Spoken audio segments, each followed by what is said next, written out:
A potential mega merger between Brown-Forman and Pernod Ricard, the latest courtroom drama involving Uncle Nearest and Bardstown Bourbon Company, fallout at LF Heritage Distilling, and the 2026 Kentucky Bourbon Festival and National Bourbon Week. These are just some of the news stories we'll cover in this week's Part 2 of our episode.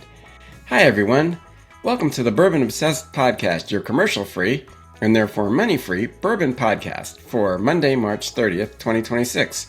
This is part 2 of this week's episode, where we will discuss bourbon, distillery, and related litigation news. And in our first part, for those that may have missed it, we discussed 23 new bourbon and other American whiskey releases this week, so you'll want to check that out if you didn't already listen. I am Ed, and I am joined by my usual co-host, friend, and bourbon aficionado, Dean Langdon. Dean, how are you doing? Doing just fine, Ed.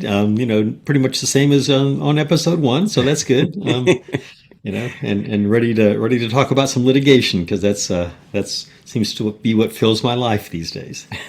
You are a lawyer. I am. I'm trying not to be, but I still am. Retirement isn't as easy as it seems, is it? Never is. No, it never is. So we talked about one of the things that you did last week. Did you do any other bourbon things? Or actually, it can be over the last couple of weeks because we hadn't talked. Went to a tasting put on by the Lexington Bourbon Society for Filmland bourbons and ryes. They source their whiskey, but they create a story to go with each version, if you will. And so one of the founders was there, and that was very enjoyable. They make the rye was very good. They have sort of a small batch and then a single barrel of their two different variations. So that was fun time with the LBS folks. Yeah, nice. I'm sorry I missed that. And was the chat bot there that we had talked about? The chat bot was not there, but the chat bot was mentioned. So I've done quite a bit. Tell us a little about New Orleans. Well, on the way down to New Orleans, we stopped at Ingram Distillery and took a look at the barges, the floating rick houses that they have there, and the visitor center that they're about to open. And they actually have built a small distillery as well that is going to open there. So that was really interesting. I've been a fan of Ingram since the beginning, and for people that aren't familiar, they age their whiskey on barges in the Mississippi River, so they've got sort of a unique climate and a little bit of motion, and even change in height with that the river does daily as well. Yeah. So I had been very interested in seeing those, so we saw those, so that was very cool. And of course, on my to-do list is to put together some images or reel or something of our visit there, and hopefully I will get to that soon. There's just been so much news, I haven't been able to do anything. I understand. I mean, and Ingram just recently made it accessible for visitors, right? I mean, it was that you really couldn't just get into the barge even because they're full of barrels, and I think they've worked on making it possible to actually see what they're doing. Yeah, they actually start this month. It may actually be April 1st. They start right at the beginning of April. With their visitor center, the tasting experience, and the visitor center. I mean, I say center. It's an historic house that they're using, which also can be an Airbnb. So you can come down there, because they're a bit off the beaten path. So you can actually stay at that if you come down, and it's supposed to be quite haunted, so I don't know how I feel about staying in it, but it was a very pretty house. I have a bunch of pictures of it, and that's where we also you do the tasting when you're there, and if you do a barrel pick, you also do it in the house. And I guess the ghosts get some extra votes for what you might. There's angel share and there's ghost share. So there is ghost share. So that's all very cool, and people can visit, and I think they'll enjoy it if they make the trek down there. Yeah. And then, of course, we went to New Orleans for the New Orleans Bourbon Festival and added a little time at the beginning and the end. And, I could talk about all the different things we did while we were down there, but that would take the show. But suffice it to say, I do enjoy that festival quite a bit because it has the seminars during the day, and then it's got the festival in the evening. And since it's New Orleans, it's always actually had quite a bit of food that's included in your ticket price at the festival. Generally, the food booths are interspersed between the bourbon booths. So it's actually extremely good for, encouraging people to eat the entire time that they're drinking. This year, because they had a little logistic issue because it was in a new location, and they realized it was actually on the roof of the parking garage of the Canal Street Plaza. I think it's a mall down there. Yeah. And so it was a lot of space, and it was a gorgeous view, and it was a beautiful, beautiful night. But they didn't have power on the roof, so when they got some power up there, but it wound up all being on one side. So that put all the food on one side. So next year, I guess they'll have that sorted out, and it'll go back to being interspersed with the booths, because it really is good. I mean, I think all whiskey festivals should have bourbon food. I mean, it's good to keep people eating. It is. Yeah, that's very important, and I mean that's interesting because Kentucky Bourbon Festival really has the food in a separate location. You didn't have to sort of get off site. It's immediately off site, but while Bourbon on the Banks does have food more interspersed, I guess it's just more centrally located. So, well, the Kentucky Bourbon Festival's issue is there are so many it's more distillers than all these other festivals. So, they all have to be in the main area. You can't push the distilleries out into the street and things like that. So they just don't have the space. So that's what forces the vendor marketplace, the arts and crafts type stuff and other things, and the food outside at the KBF. It's just, maybe if it moved to some place gigantic like the, fairgrounds or something at some point, but I don't know. Everything's got its pros and cons. It's sort of cool to have it right in the middle of Bardstown and not move it off to the side. Exactly. I agree. But all right, you ready to jump into some? Let's talk bourbon. Okay. So we talked a lot of bourbon in the first episode. Now we'll be talking more problems related there you go. to bourbon. So we'll start with some of the legal things. So here's a new one, although I think we had heard grumblings about this earlier, but now it's official. So a Scott County judge has ordered the foreclosure and sale of property linked to LF Heritage Distilling Company, formerly known as Limestone Farms. According to Janet Patton of the Lexington Herald-Leader, the order entered March 23rd, sends the property at 197 Swords Road in Georgetown to the Master Commissioner for sale. The distillery, which recently joined the Kentucky Bourbon Trail, is currently embroiled in multiple legal and financial disputes. KTF feels vindicated that some of the debt that Dillow owes to KTF and its subcontractors will be paid from the sale, said Eric Eaton, attorney for contractor KTF, who they owe quite a bit to. The Swords Road order stems from a 2025 dispute over unpaid construction bills for a distillery and bottling facility, with KTF claiming a debt of nearly $787,000 and Roof Tech claiming approximately $39,000. In addition, the company is involved in additional litigation concerning a second property on Paynes Depot Road, where more than $5 million in liens have been reported by Lex 18. Thoroughbred Engineering had asked for that property to be sold to satisfy over $741,000 in unpaid debts, while Woodford Excavation and Transport filed a lien for nearly $1.3 million for site development. And this was where they were going to build their large distillery that we talked about this a long time ago. Had something like 40 pot stills. It's a very grandiose plans and a visitor center and everything. A hearing regarding the Paynes Road Depot property is scheduled for April 2nd. So this week. And so to our viewers and listeners who may not know, when a bank or a contractor who's worked on a property and filed a lien isn't paid, they file a foreclosure lawsuit, and once the court decides they're entitled to their money and they have a valid lien, then they send it to somebody we call the Master Commissioner to sell, and that's it's a sale on the courthouse steps. Usually the Master Commissioner has a public auction in a room in the courthouse. There's usually limited publicity about it.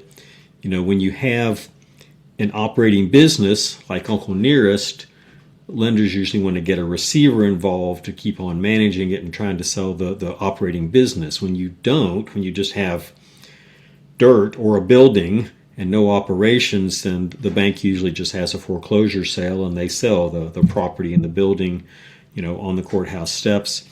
It usually brings less money than a going building, or going business. So an order like this often spurs a company to file a bankruptcy, because that stops a sale like this.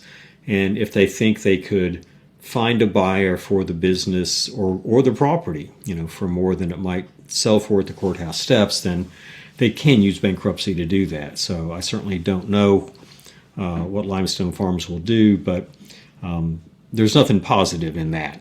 If somebody, this is even less developed than the Luca Mariano property. There's not an operating distillery, as I understand it. So there's often not a lot of money that goes to the contractors after the banks have been paid. So, the banks are usually first.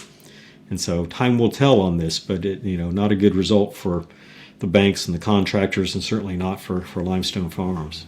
Yeah, there was actually no mention of what's going on with the business. Now, the business basically takes place on that first property, which is, as far as I know, it's actually the farm of the owners that are there, and in this outbuilding, because I was there a while ago, and in the outbuildings where they do their blending, and it's also where they had a bunch of barrel inventory.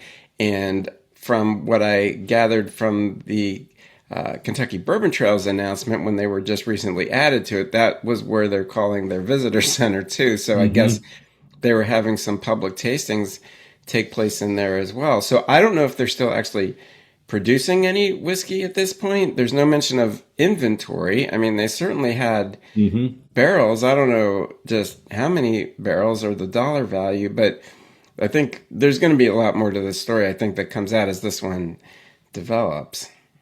Right. Yeah, there always is as things progress. So, I didn't have time to go look at their website to see if their website's active, if they're still booking tastings or anything like that. And to be clear, they could, up until the point there's an actual sale and ownership of the property transfers, legally they can keep operating there, but it can provide for a very sudden stop in what you're doing once all that happens. So. Well, it was just to your point earlier about how often they want to keep businesses going, but maybe in this case, there's no business going at the moment, or they feel that they'd rather just have their money and be done because there's not enough value in it. But we'll see. But we do have a related story. So a Fayette County grand jury has indicted Darren Dillow, operator of LF Heritage Distilling Company, formerly Limestone Farms, on one count of theft by deception. According to reporting from Lex 18, the indictment alleges that in August 2024, Dillow used a neighbor's farm equipment and cattle as collateral to obtain a $100,000 loan.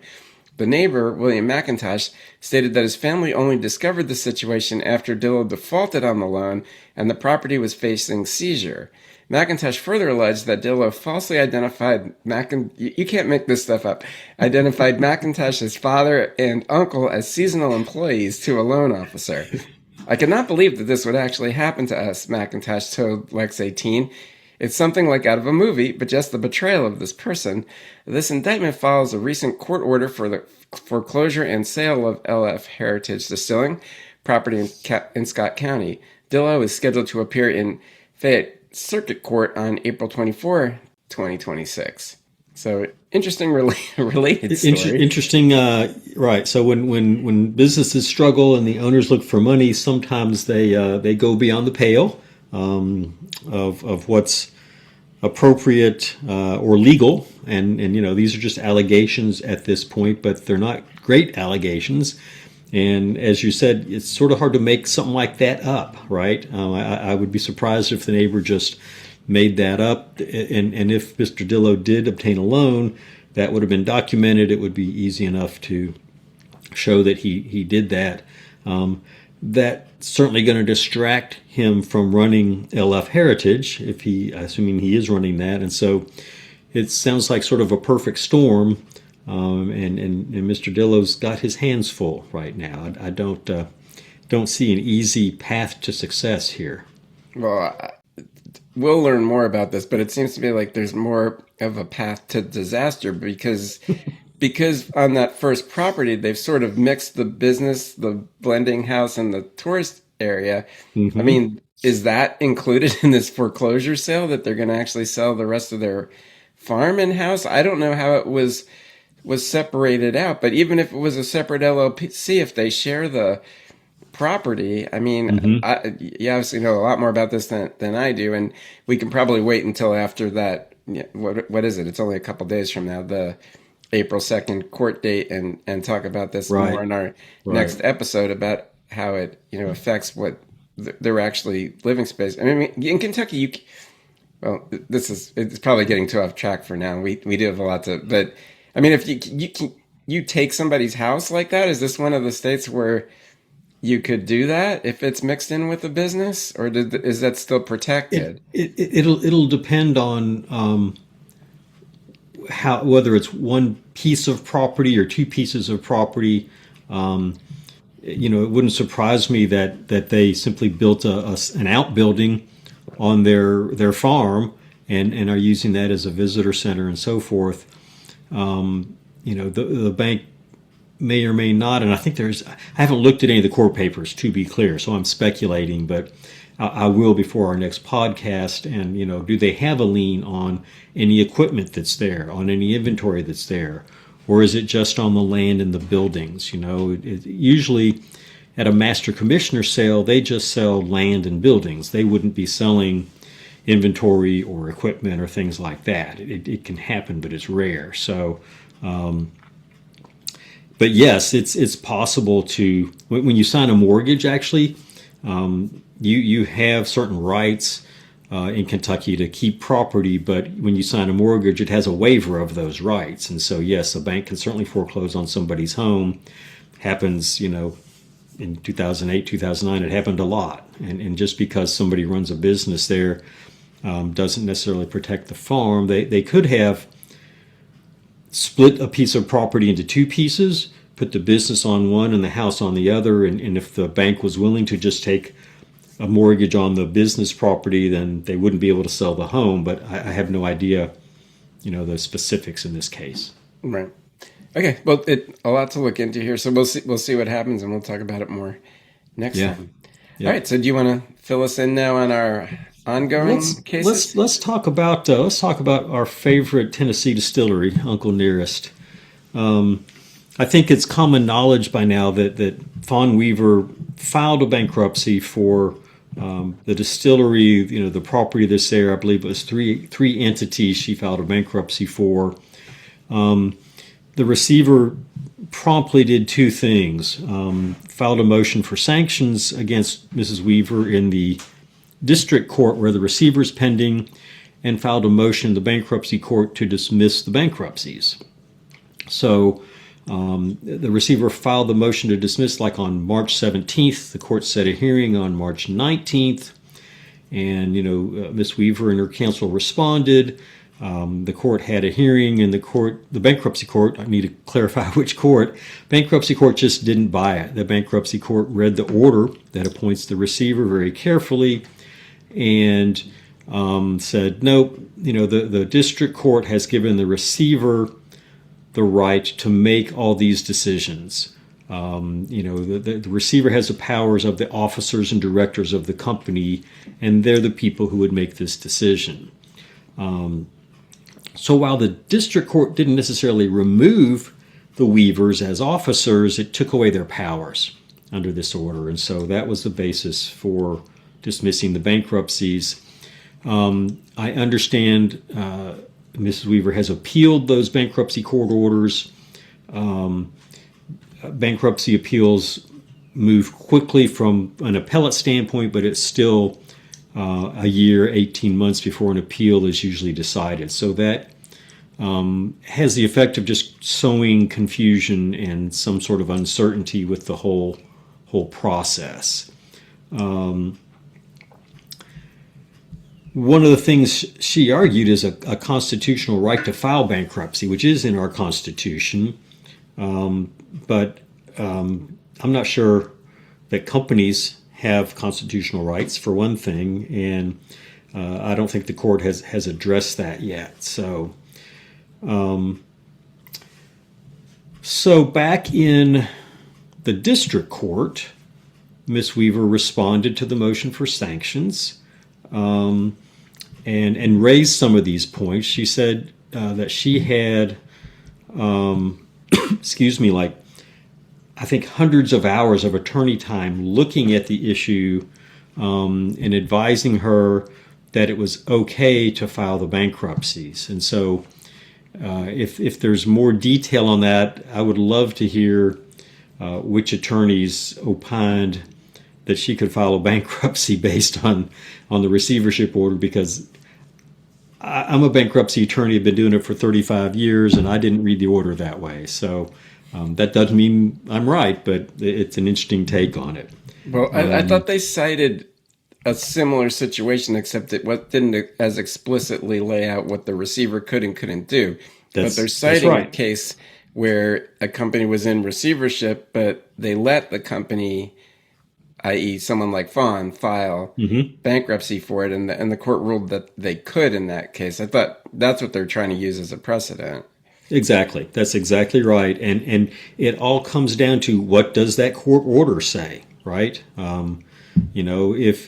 If the Weavers had argued, I mean, there was a hearing in the district court about appointing a receiver. If the Weavers would have argued that you can't give him the power to make bankruptcy decisions, that's our constitutional right, perhaps the court would have not approved that part of the order. But I don't think they did. And so it's, they're trying to change the order. They're trying to end the receivership. The receiver's trying to bring in more companies. All those issues are still pending over there. What's I guess the burning issue right now is the sanctions. The receiver's motion for sanctions, asking for like $75,000. And as I mentioned, she responded with these arguments. The court then filed a reply that said, well, not only was she clearly wrong, but I have been getting all sorts of communications from employees and vendors and potential purchasers, and all of them are saying, we don't understand what's going on. Yeah. If nothing else, this has sowed some immense confusion.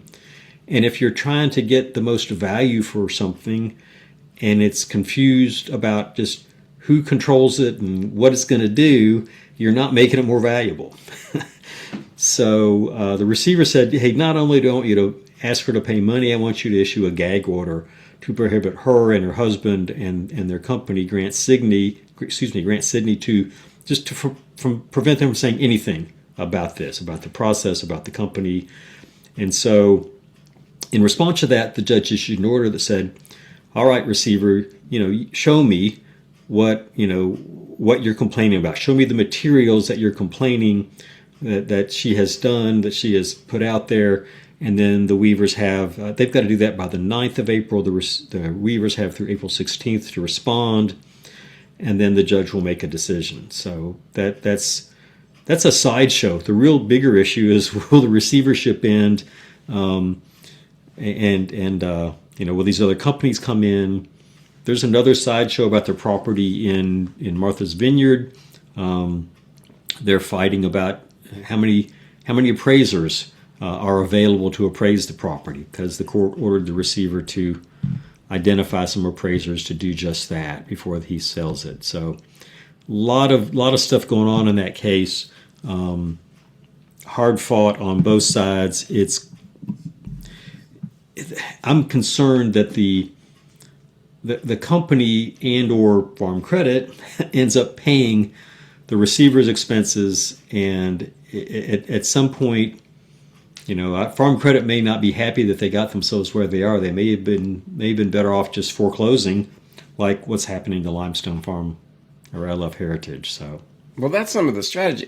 It seems like the Weaver strategy from the beginning has been to drag things out, throw monkey wrenches in at every opportunity, try to get public opinion on their side, and because of that and all the social media and everything else, create, being very vocal about everything, just create a cloud of confusion around it right from the start. So, maybe that is the strategy, just to make it go on long enough that the Farm Credit's going to just say, all right, let's just end it. Yeah. And that's certainly possible. I mean, we've heard early on that, the weavers were talking to investors, talking to potential buyers. If they really do have somebody lined up to buy this business, not necessarily from them, but maybe for them, and they can take actions that reduce the value, and their friendly buyers get a better deal. Yeah. That happens sometimes. But I'm not about to say that's clearly the strategy. It could just be that they really, really they grew this company, they built it, they created it, and you don't easily let go of something that you have built and create.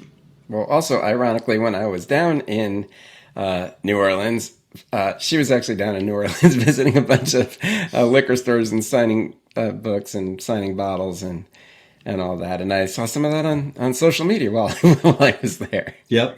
So.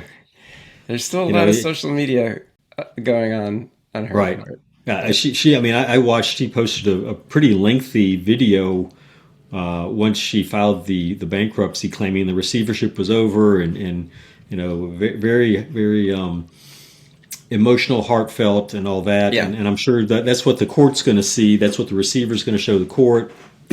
My guess is that the court is not spending a lot of time on Instagram or Facebook looking at this stuff. So, but that's the main thing that caused all the confusion, because she said in no uncertain terms, the receivership's over, we have our company back, all this kind of, which was obviously not a bit premature.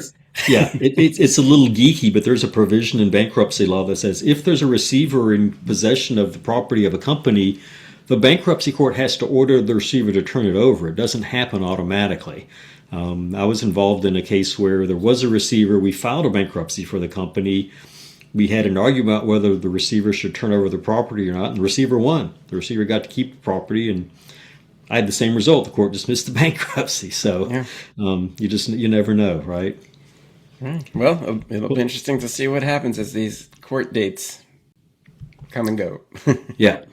Yeah, right now we're just sort of waiting for the judge to make rulings, and we'll hear about those when they happen. I know. So, all right. So let's move on.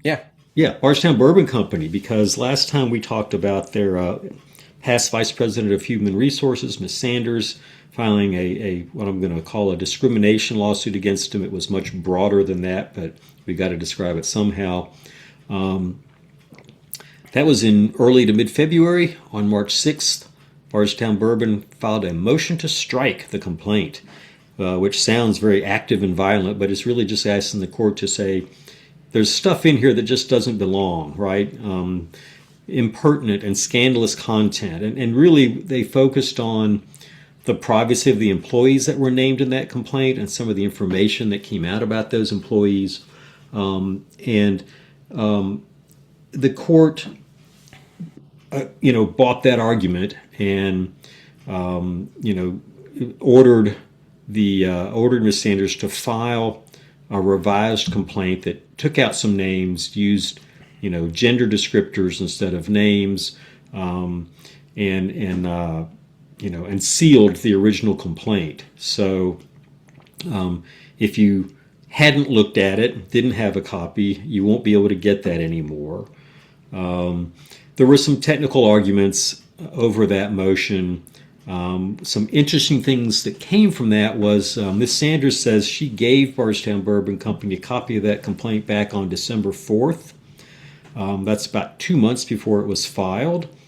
And then Bardstown Bourbon waited like 3 weeks before they filed this motion to strike. So I'm just curious as to why Bardstown Bourbon Company didn't address it before it was filed, didn't address it more quickly, because these folks' names are out in public now and allegations about them, and sealing it at this point is, sort of the horses out of the barn kind of thing. But well, do you think that they did that because of the next thing you're going to talk about? Because now they can say she violated her non-disclosure agreement and violated terms of her contract with the company. So they might have decided that letting those names out, even as damaging as that could possibly be, gave them the fuel that they would need to fight the rest of this. Do you think that's what happened? It very well could be, yeah, because one of the things that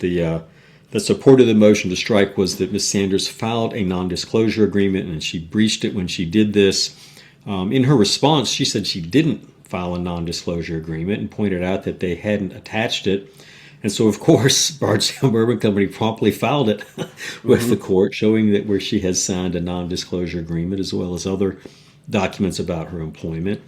And so Bardstown Bourbon went ahead and filed an answer and a counterclaim. And that counterclaim, as you just said, says, well, she breached a contract. She violated her non-disclosure by laying all this stuff out in the court pleadings. And Bardstown Bourbon asked the court to enjoin her, prohibit her from doing it again, right? And so they did that on March 20th. 4 days later, Sanders' attorneys filed an emergency motion to dismiss that counterclaim, saying it was what we call a SLAP suit, a strategic litigation against public participation, arguing that they're trying to quiet her, to keep her from expressing things about illegal activity, which is, it's protected under Kentucky law. You can make claims about illegal activity in the court system. So that motion comes on for a hearing in early April. We'll see what the judge does with that, but it's starting out pretty hot and heavy there. There's one other aspect to that. You remember Pritzker PPC is a party to that lawsuit, along with Christian Brickman. They filed a motion to dismiss the complaint, basically saying we weren't her employer. We didn't even know about this. She contacted us after she had been told she was going to be terminated. She doesn't have a claim against us. That motion is set to be heard in early May, so that will hang out there for a while. But from what we talked about previously, you had said that, so for people that don't know, Pritzker's sort of the main investor and essentially owns Lofted Spirits, which is what the parent company of Bardstown Bourbon Company and Green River. Mm-hmm. But you had said as an investor in a company, even if you're a very large investor, you're not responsible for how the company's run. You're just, so based on what you told me last time, they have pretty good grounds to get themselves dismissed from this, right? I think they do. There is a theory where, a parent company can be held liable for a subsidiary company's actions. You look at various things like a level of control, if there's overlapping management, does the owning company dictate policy for the subsidiary? There's things like that. I expect that Ms. Sanders will raise those, or her attorney will raise those when they respond to that motion to dismiss. And we'll just see what the judge does, right? There could be that it's just not clear enough from whatever evidence is in front of the court for the judge to rule, and he'll say, well, we're going to have discovery. People have to find out more about this and bring it back to me before I can decide. So, because I guess my understanding, not that I have any knowledge of firsthand knowledge of the inside workings between Bardstown Bourbon Company and Pritzker, but was that when Pritzker, everybody was happy with this deal at Bardstown Bourbon Company because essentially they were going to still be able to do business as usual, and Pritzker wasn't going to have a particularly heavy hand in it. So that was what I was led to believe initially, which again gives them support for being protected, right. I guess. Right. But I guess that'll all come out. Yeah. Just how involved were they? Did they have... I remember one of the allegations that Ms. Sanders made was that some people from Pritzker did come down to Bardstown Bourbon shortly before she was fired, but I don't think she said they were involved in the actual termination. So, I think it's a hard fight to keep Pritzker in this lawsuit, and even harder to win if you do manage to keep them in. Yeah. Well, I guess we'll see. All right. So any other updates for us or anything new on the litigation front? Real quick on the Luca Mariano case, I think last time we talked about it, they had extended deadlines for things to happen, and that has happened again. Now the deadline for bids is April the 6th. If there are bids, and apparently there haven't been any so far, there would be an auction on the 8th, a hearing in mid-April, and they hope to close the sale by the end of April. So hope springs eternal, but you got to have somebody wanting to buy it before you have sales and auctions. So Yeah. Oh, yeah, that's right, Garrard County. Garrard County, of course, we know Sazerac bought out the bank's position. They haven't taken any action that I'm aware of in that case yet.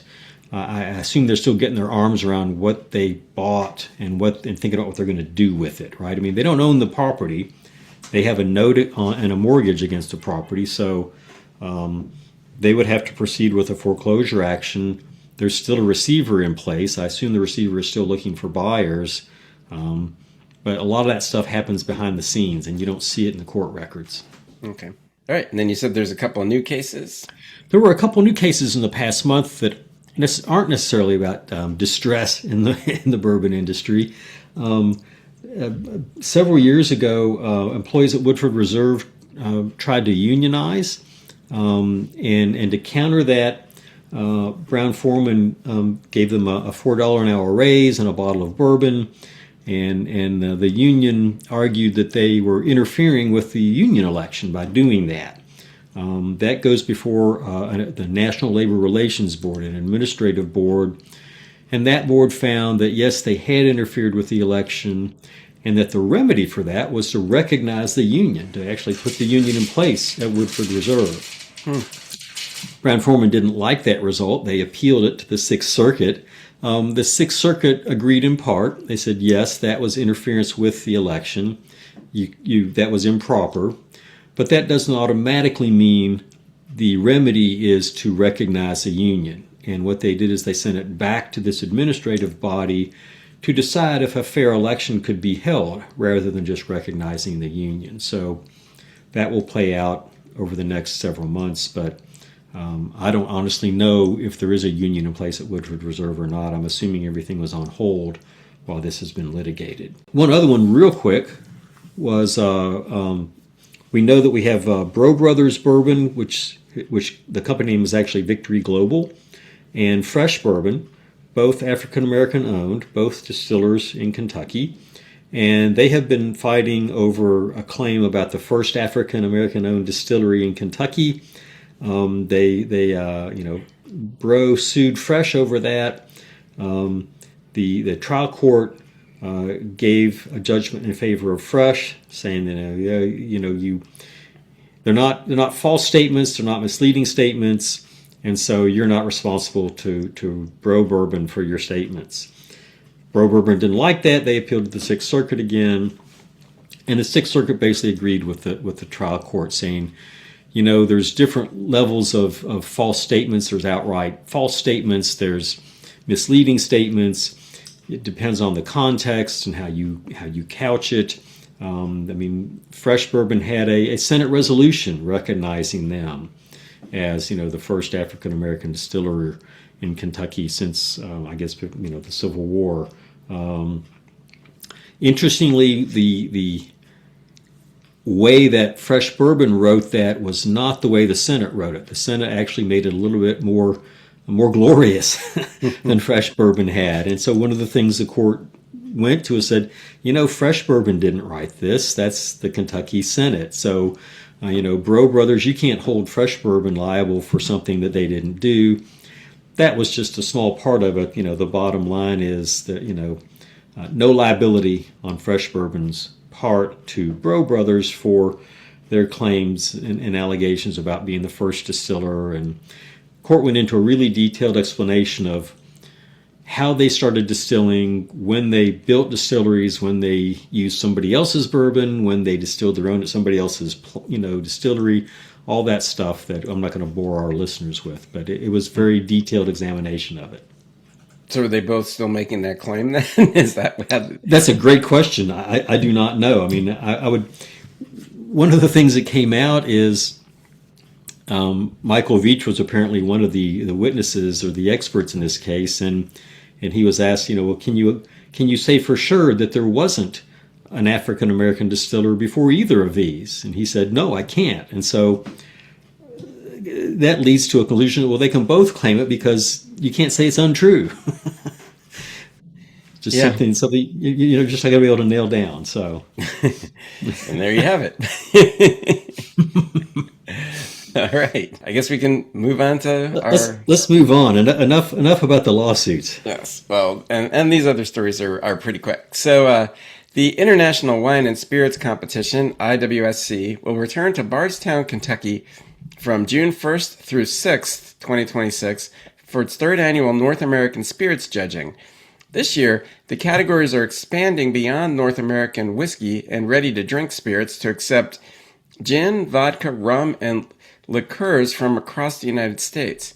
Founded in 1969, the London-based IWSC evaluates more than 12,000 entries annually from over 90 countries.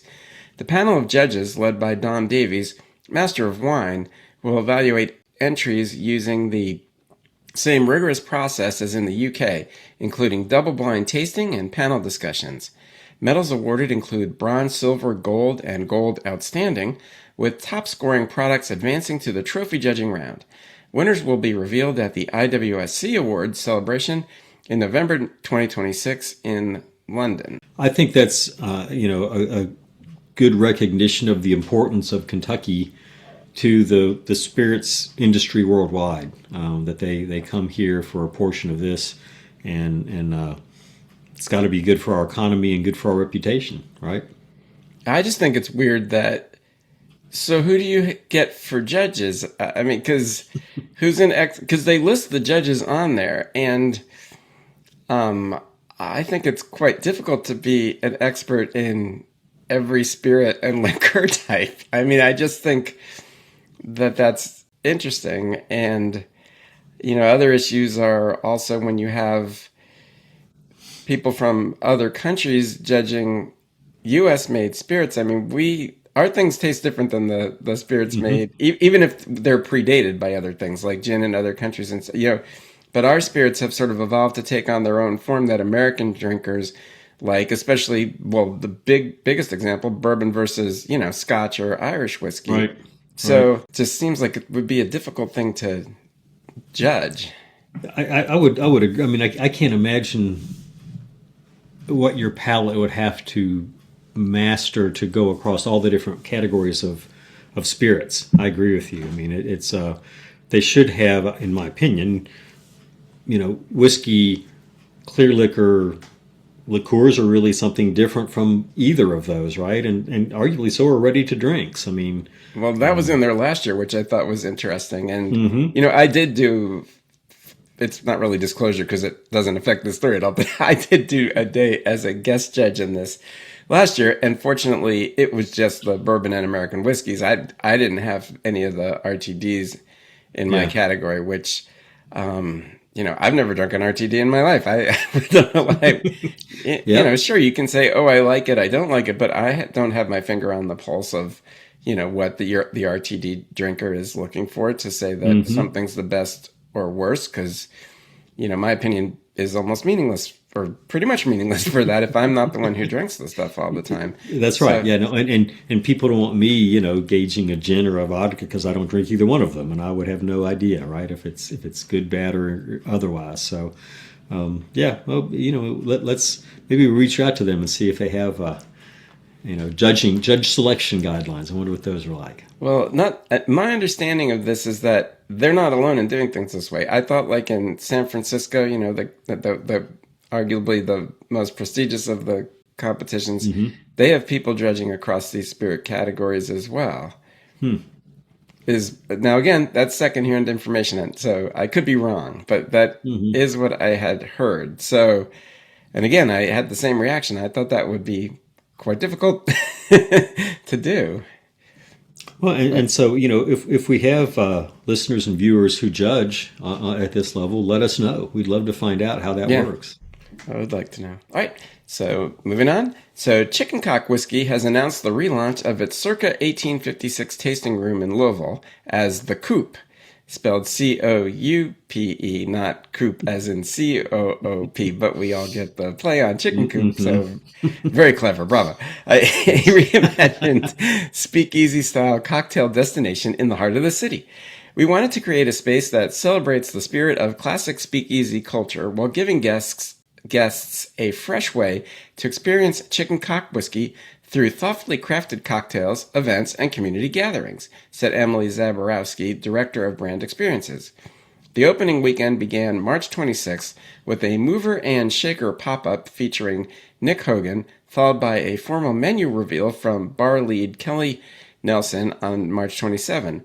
The celebration concludes March 28 during Nulu Bachfest, which actually sounds interesting, where Circa 1856 will sponsor the Chicken Cock Whiskey Goat Stakes, a lively goat race featuring the brand's own contender, Whiskey the Kid. So there's enough plays on words in this one news story to last us the week. But yeah, interesting.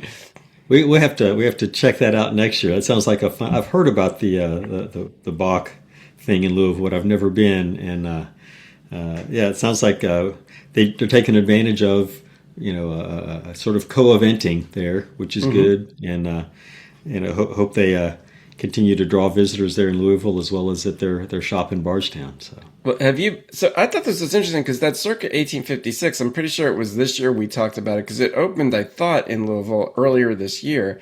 And I actually thought it had a speakeasy in it. So I guess they're already sort of rebranding how it's been done. You haven't been to I've not been there. No, yeah, I haven't been to that I haven't one either. No. I've been to the one in Bardstown. It's nice. But I haven't been to the one in So, Louisville. if your finger's on the pulse of what's going on and you decide to rebrand, that's great. You got to be fresh. Got to keep it fresh for folks to keep them coming in the door. Yeah, no, I'll definitely want to check it out. All right, now we have a few other event-related things, but our last actual news story has been a very big one in the news, so we've saved it for last. On March 26, 2026, Brown-Forman confirmed it is engaged in preliminary discussions with Pernod Ricard regarding a potential strategic combination of the two companies. In a simultaneous statement, Pernod Ricard also confirmed the talks, although both entities cautioned that there is no certainty a transaction will occur or what the final terms might be. Following the announcement, writers reported that Pernod Ricard shares rose on the news of the potential merger, and I know Brown-Forman's did as well. Both companies stated that they do not intend to make further comments until a formal agreement is reached or discussions are terminated. And there's been a lot written about this since, except I don't think we know any more facts than are just simply stated here, which is why I didn't go into any more detail. Yeah, I agree. They're both pretty matter of fact about, they acknowledge the fact they're talking, but until they reach at least a tentative agreement, there's not much else to talk about. They don't want to, certainly they don't want to tilt the market or inflate or deflate stock prices, but it's indicative of the state of spirits worldwide, isn't it? When you've got two big companies like this talking to each other, and it's not clear what it would be. It could be a merger, it could be an acquisition, it could take all sorts of different forms. It's unique in that they're both really family companies. One family owns a majority stake still of Brown-Forman. I don't think in Pernod Ricard, they own a majority stake, but they're one of the biggest shareholders, the family members. So there's almost not just a merging or a combination of businesses, but families. And how is that going to work out? How will those folks get along if something like this happens? So really, really interesting to see how that happens, if it happens, how quickly it happens, and all those things. So I know our national business reporters will stay on top of that. Yeah, this will be a story that I'm sure we'll hear a lot more of. And yeah, they're sort of similar but different. Brown-Forman is a publicly traded company, but my understanding is the family owns virtually all of the voting shares of the stock. Right. So anybody else that buys it just you can reap the benefit or share in the losses, but you don't have a say in how the company's run. But I don't think that's the case in Pernod Ricard. I think that one truly is run like a public company. Yeah, so. I think that's right. So, all right, and then now we'll just wrap up with a little bit of event news. So, the third annual National Bourbon Week returns to Bardstown, Kentucky, the bourbon capital of the world, from June 14 to 21, 2026. Kicking off on National Bourbon Day, the event features 10 partner distilleries, including new additions Limestone Branch Distillery and Potter Jane Distilling Company, alongside Log Still Distillery, Heaven Hill, Jim Beam, Preservation, Old Steelhouse, Luxrow, Makers, and Barton 1792. According to Sam Lacey, Executive Director of the Bourbon Capital Alliance, the week will include the return of the Bourbon Capital Mashup, which was their Friday night party, which was really good last year, and multiple special releases from distillery partners. Tickets for the Bourbon Capital Alliance partner distillery events and the Mashup went on sale on March 26th, and some of those events had very limited amount of tickets. So some are gone, but many tickets are still left, and I'm pretty sure there's still tickets to the Mashup, so people can get them there. And the website is nationalbourbonweek. I think it's a .com, but could be org. But I think it's type National Bourbon Week into your search engine; it'll find it for you. I'm sure. Yeah. Or I have all the details also on my website, and so you can just go to bourbonobsessed.com and read them there as well. And I did not make that last year, and I didn't have a chance to get tickets this week because I've been swamped, but I need to go as soon as we're done and see if I can at least get tickets for the Mashup this year, because that sounded like a wonderful event. So. It was a really good event last year. I mean, I'm looking forward to that.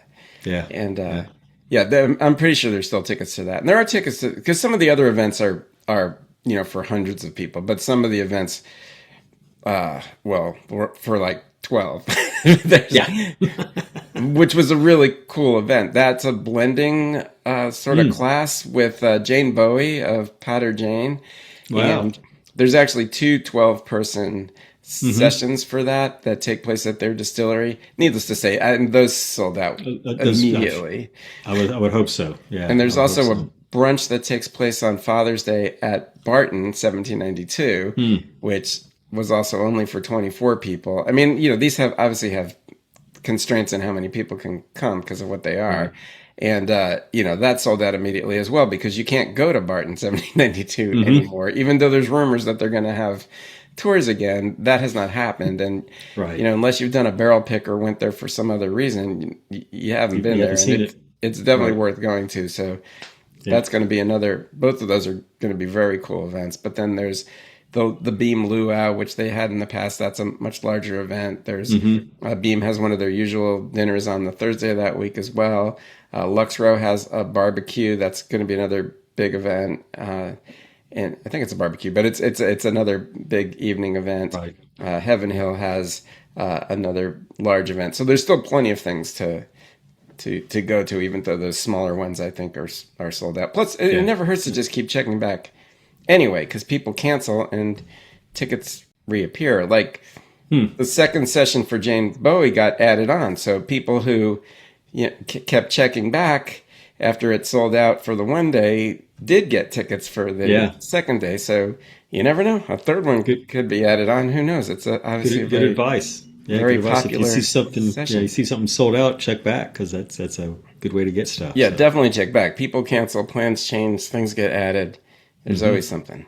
All right, and then lastly, the Kentucky Bourbon Festival has announced that tickets for its 35th anniversary celebration will go on sale April 14th, with early access for bourbon insiders on April 13th, which I'm pretty sure everybody's a bourbon insider by now, since you just have to sign up for the email. And so the 2026 festival will take place September 10 through 13 in Bardstown, Kentucky, and will feature multiple ticket tiers ranging from general admission bourbon taster passes to premium VIP experiences, including the Aura's President's Club. Attendees will have access to sampling from more than 60 Kentucky distilleries, exclusive single barrel selections, educational programming, and special release bottle purchases. Ticket prices range from $225 for general admission weekend passes to, we'll call it $7,000 for the top tier VIP experience, the Oris President's Club. And again, you can find all the details on the Kentucky Bourbon Festival website or also on bourbonobsessed.com. And it's really the mother of all bourbon festivals, right? If you've never been, you should go. And it's not a heavy lift to become an insider. You just have to give them your email address, and you'll get the early ticket notice. And there's I think there's like a Sunday ticket too you can get if you're not in for 3 days of bourbon sampling, because I'll be the first to admit that the third day can be tough. So. But the third day is actually pretty good because it's the Sunday taster, but it's good because. Yeah. Many people have actually left by that point, or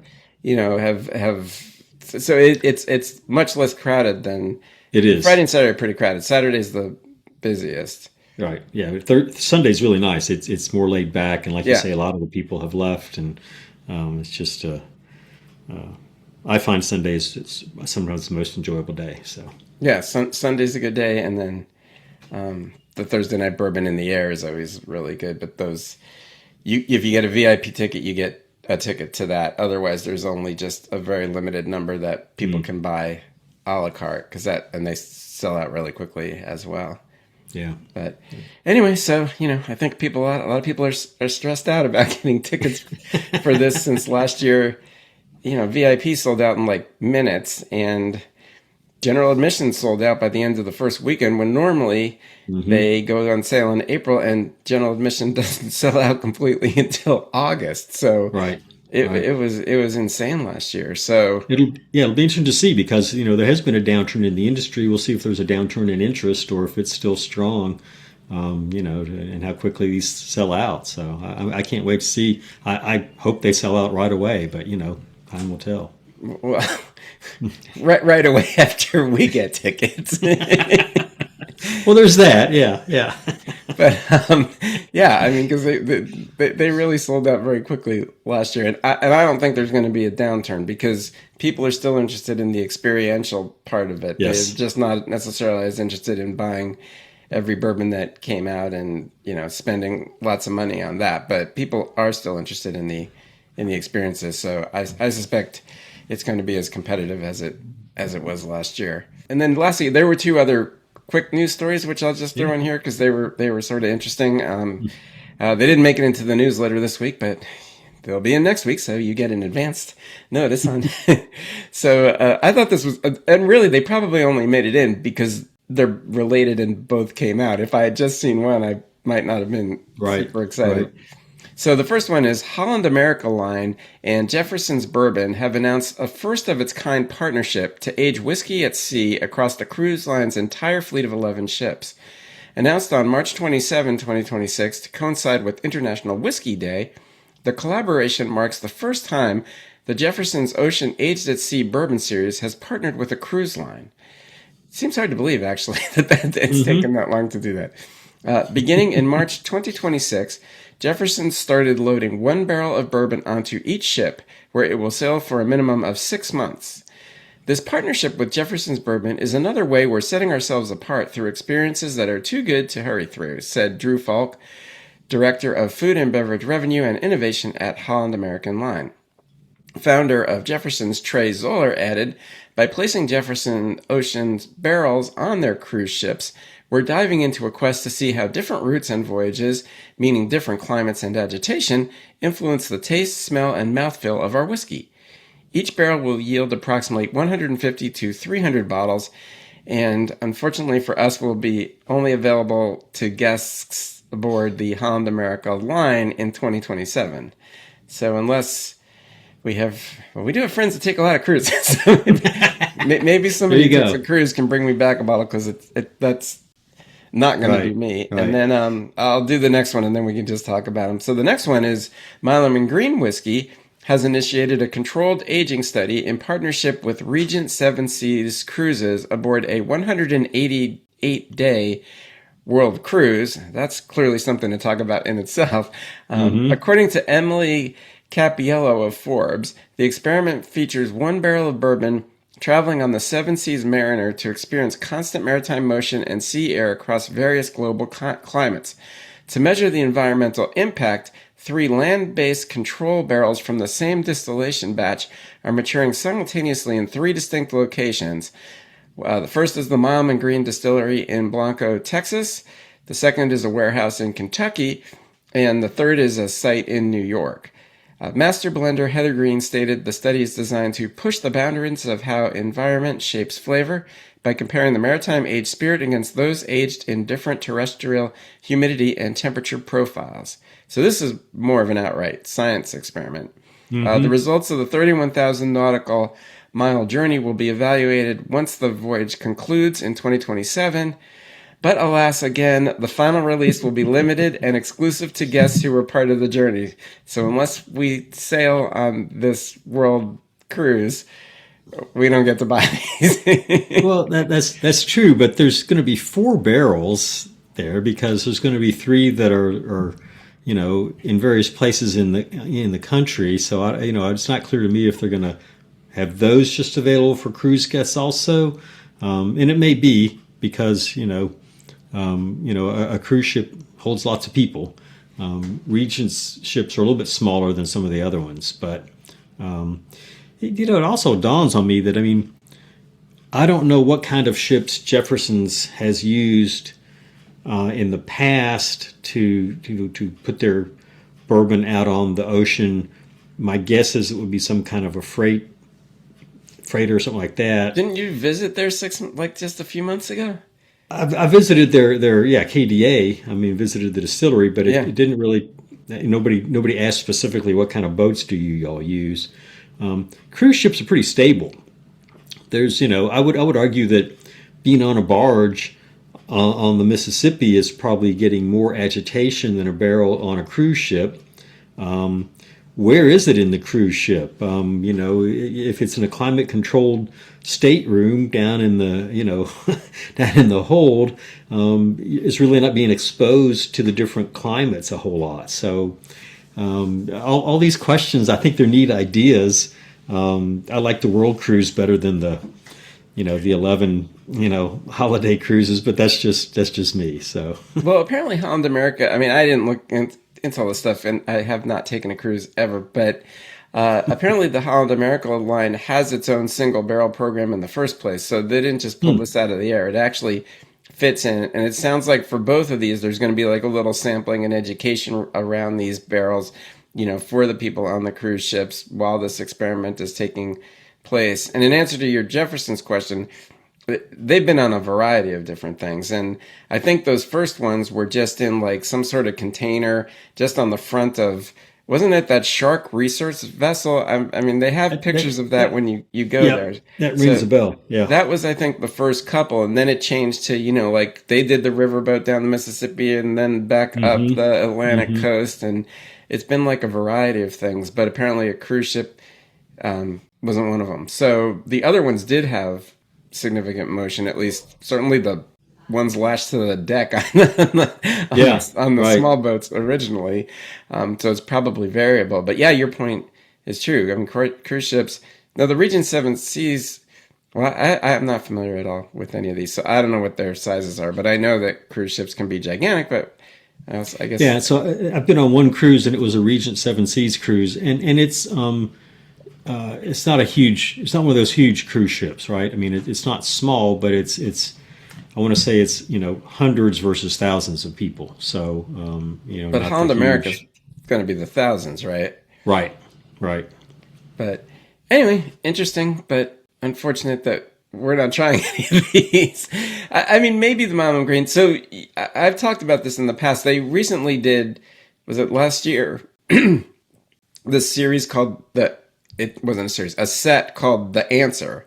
So it was the same idea. They had the exact same whiskey distilled from the same mash bill and batch in Bardstown Bourbon Company. And then part of the batch went to Blanco, Texas to age, and the other batch part remained in Kentucky. And so they bottled it in 200 milliliter bottles and sold it as a set. So you could compare them side by side. So I would suspect this is going to be a 4-bottle set, of 200 milliliter. Yeah, that would make sense. Yeah. But so in which case, it seems unlikely. We won't get any. Yeah, we still won't get any. Maybe somebody's. There may be a small opportunity to get some of them because I doubt all the cruise passengers are going to buy it. That's true. Although, Yes. I don't know. They'll have been together on a boat for 188 days. I can't personally imagine that, but that's... Right, no, I can't either. Yeah. I would wonder, I mean, if I'm paying for a world cruise, I would sort of expect this to come gratis, and I wouldn't have to pay extra for this bourbon sample. That should sort of be one of the swag things I get for going on a world cruise for 6 months, right? Well, who knows? I wouldn't even begin to guess what a 188-day world cruise costs, but yeah, probably not cheap. No, I'm sure it's not. So yeah, it seems like perhaps whiskey could be included in the, or at least be an add-on. Right, yeah. $150,000 plus 100. I don't know. Pure conjecture, folks. All right. Right. So I guess this turned out to be a longer show than I thought, but we apparently had more to cover than I thought. Well, you get lawyers talking about legal cases, and it gets lengthy, you know? Yeah. Well, it's a good thing we broke this into 2 parts, so, you know, yeah. So hopefully we'll get back on track to having single episodes that are less than an hour in length next time, but this week you get a special treat. You get to hear us twice. So that about does it for this 2-part episode. I hope you have enjoyed part 2 of this week's Bourbon Obsessed Bourbon News Podcast, your commercial-free and therefore money-free bourbon podcast. If you missed it, be sure to listen to part 1 of this week's episode where we discuss 23 new bourbons and other American whiskeys. Also be sure to like and follow us at your preferred podcast provider so that you don't miss an episode. And don't forget to tell all your friends too. You can also head over to bourbonobsessed.com to check out some of our over 350 bourbon reviews and over 50 distillery write-ups. While you are there, you can also sign up to have my newsletter delivered directly to your inbox. Finally, I can also be found on Instagram at bourbon_obsessed and on Facebook at Bourbon Obsessed, and would love for you to follow me there as well. Dean, where can they find you? People find me on Instagram. I'm Dean of Bourbon, and while I post infrequently, I try to make it interesting, so it might be something you haven't run across before, and I appreciate it if you have the time to follow me. All right, there you have it, and we'll see you next time, folks. Cheers. Bye, everybody.